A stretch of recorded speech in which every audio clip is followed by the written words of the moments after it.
mentioned high-speed rail. How serious is this possibility that Illinois is going to end up with this money? Let me tell you what happened. New governors in Ohio and Wisconsin said, we don't want the federal money for high-speed rail. And Secretary LaHood said, well, then others are going to be entitled to it.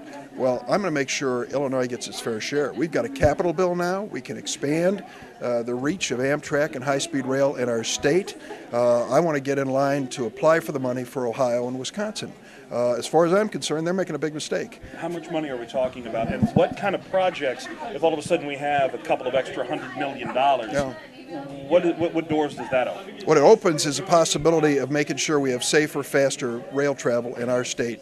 Right now, there's a fierce competition to expand Amtrak from Chicago to the Quad Cities over to Iowa City, to expand Amtrak from Chicago through Rockford into Dubuque. And we can now move forward with that and ask for some money to improve the trackage there, make it safer and faster. To me, this is a good investment, creates jobs, good-paying jobs right here. Would it speed up the timeline for the Chicago-St. Louis line? Would it allow it to go around Springfield? Are there any possibilities on that? I'm going to meet with the engineers for lunch in just a few minutes, and I don't know what their plans are, but they are investigating all the possibilities now. Now, Wisconsin and Ohio don't want it.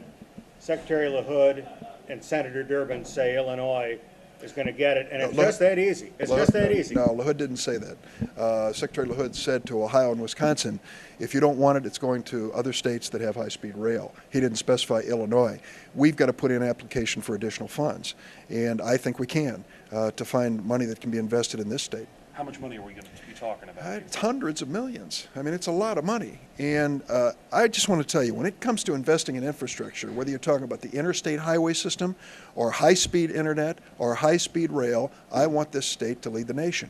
Is this going to lessen the amount that the state would have to put up as a match? Is this, now that there's this bigger pool, or are we just talking about more lines and not necessarily a smaller cost? Well, I think now, and I would work with the governor on this, that the vote of the General Assembly for capital investment, which they passed before, should make enough resources available. I don't want to drive this state any deeper in debt, but I do want to make sure that if we can take $1 in Illinois and add $4 from Washington to invest in our state, why would we pass up that opportunity?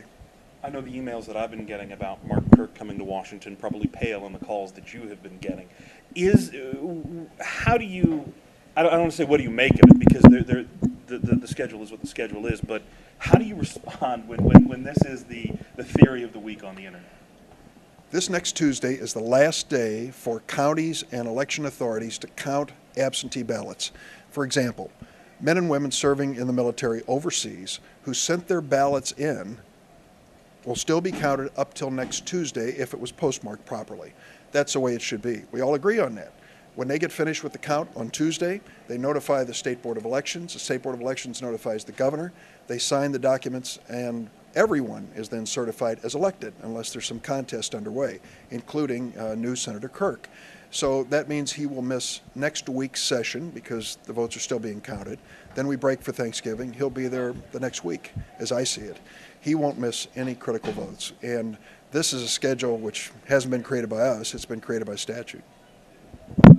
Yes, you talk about some of the changes, and it's going to be apparently a Speaker John Boehner, and apparently he and President Obama don't have all that close a relationship. Maybe the president hasn't spent all that much time laying that foundation. How's that going to work? Well, it's going to start changing next week.